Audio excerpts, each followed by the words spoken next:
Campo Vicente Lim, Calamba City, Laguna. Siyam na individual ang naresto ng mga otoridad habang 13 illegal na armas ang nakumpiska sa magkakahiwalay na operasyon ng Police Regional Office 4A sa rehiyon ng Calabarzon. Sa ulat mula sa Regional Public Information Office, isinagawa ang 24 na oras na malawakang operasyon laban sa loose firearms mula alas 6 ng umaga hanggang noong Hunyo 26 hanggang alas 6 ng umaga nitong Hunyo 27. 10 baril na walang kaukulang dokumento habang 3 pa ang voluntaryong isinuko ng mga residente bilang suporta sa kampanya ng kapulisan.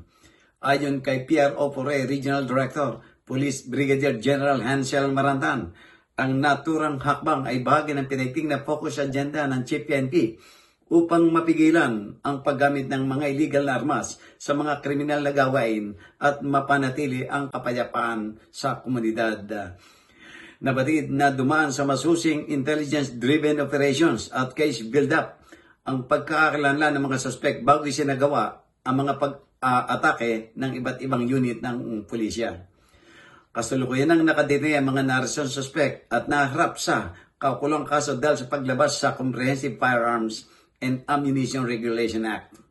Kasabay nito, muling nanawagan si Marantan sa publiko na iulat ang mga individual na may illegal na armas at hinihikayat ang mga nagtataglay nito na voluntaryong sumuko sa pinakamalapit na himpilan upang iwas gulo.